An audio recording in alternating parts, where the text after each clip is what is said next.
कहा जाता है जो शांति चाहता है उसे युद्ध के लिए तैयार रहना चाहिए। जब पाकिस्तान ने सोचा कि भारत चुप रहेगा, लेकिन तब आसमान से बरसी वो आग जिसने उसे बता दिया कि ये नया भारत है। दोस्तों, आज की बैठक में हम बात करेंगे उस ऑपरेशन की जिसने न सिर्फ दुश्मन के प्लान्स को जलाकर राख कर दिया, बल्कि एक नया एयर डिफेंस की ताकत की कहानी भी लिख दी।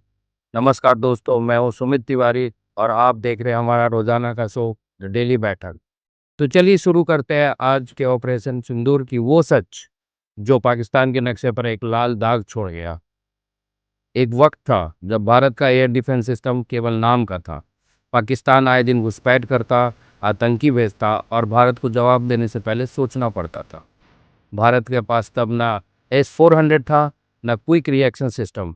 पुराने रडार और सीमित मिसाइलें ही हमारे आकाश की रक्षा करते थे। जब 2008 में 26/11 का हमला हुआ, तब कोई इंटरसेप्ट सिस्टम नहीं था। पाकिस्तान की हिम्मत देखो, आतंकवादी समुद्र पार कर मुंबई में घुस आए। फिर उसके बाद भारत ने आकाश से लेकर अंतरिक्ष तक डिफेंस तैयार करना शुरू किया और तब 2009 में सबसे पहले आया आकाश मिसाइल सिस्टम।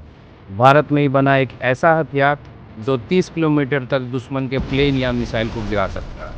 ये ट्रक पर लगाकर कहीं भी ले जाया जा सकता है, यानी पूरी तरह मोबाइल। इसके बाद 2012 में भारत ने इजराइल से लिया स्पाइडर सिस्टम। ये एक क्विक रिएक्शन मिसाइल है। मतलब अगर दुश्मन का ड्रोन या जेट अचानक हमला करे तो ये सेकंडों में जवाब दे सकता है। समंदर की निगरानी के लिए नौसेना ने अमेरिका से खरीदा P-81 पोसाइडर, एक ऐसा एयरक्राफ्ट जो 1000 किलोमीटर दूर तक दुश्मन की हरकत पर नज़र रख सकता और पकड़ सकता है। और फिर आया एवेक्स, यानी हवा में उड़ता हुआ रडार। जब आसमान में 360 डिग्री नज़र रखी जा सकती थी, वो भी लगातार। फिर आया S-400, रूस से लिया गया दुनिया का सबसे खतरनाक एयर डिफेंस सिस्टम। 400 किलोमीटर दूर से दुश्मन के फाइटर, मिसाइल और ड्रोन को आसमान में ही खाक कर देता था।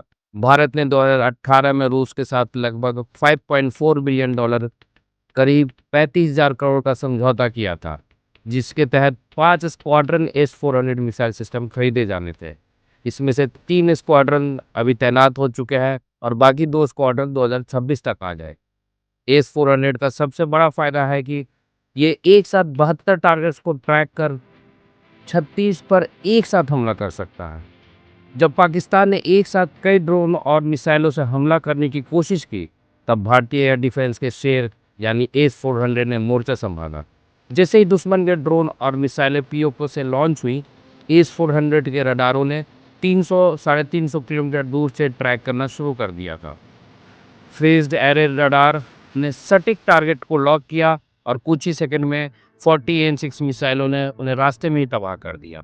इस ऑपरेशन में S-400 ने 20 में से 17 ड्रोन और सभी 10 मिसाइलें हवा में ही खत्म कर दी और बचे हुए टारगेट्स को QR, सैम और स्पाइडर सिस्टम ने हैंडल किया। आज भारत का एयर डिफेंस सिस्टम ऐसा है कि चिड़िया भी पर मारने से पहले 3 बार सोचती है। पाकिस्तान को ये समझ में आ गया होगा कि ये 1999 वाला भारत नहीं है। ये भारत अब चेतावनी नहीं देता, सीधा जवाब देता। और जवाब ऐसा दुश्मन 10 बार सोचता है।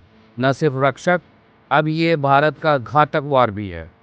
और अब जो आ रहा है वो पाकिस्तान की बची खुची हिम्मत को भी तोड़ देगा, क्योंकि DRDO ला रहा है एक साथ सैम, भारत का खुद का S-400 है। ये सिस्टम एक साथ 100 टारगेट्स को ट्रैक कर सकता है और इसका रेंज 250 से 350 किलोमीटर तक है। हाइपरसोनिक मिसाइल्स, स्टील जेट्स, इससे कोई नहीं बच पाएगा। इसमें होगा active electronically scanned array radar, मतलब सटीकता इतनी कि उड़ता मच्छर भी बच ना पाए। अब भारत खुद S-400 बना रहा है और आने वाला वक्त दुश्मनों के लिए नहीं बचेगा, क्योंकि एक साथ सैम ये भारत का सिर्फ हाथ नहीं, ब्रह्मास्त्र है। तो दोस्तों, ये थी कहानी ऑपरेशन सिंदूर की, जहां भारत ने जवाब नहीं दिया जबकि वॉर किया। जहां पहले सोचने में वक्त लगता था, वहां अब सेकंड्स में सिस्टम जवाब देता है।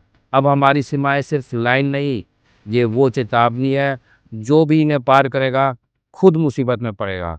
अगली बैठक में बात होगी उस नई तकनीक की जो दुश्मन के दिमाग तक वार करेगी, क्योंकि अब जंग मिसाइलों से नहीं, AI और साइबर से लड़ी जाएगी। वीडियो अच्छा लगा तो शेयर कीजिए, सब्सक्राइब जरूर कीजिए और याद रखिए, जब तक हम सवाल पूछते रहेंगे, जवाब आते रहेंगे। जय हिंद।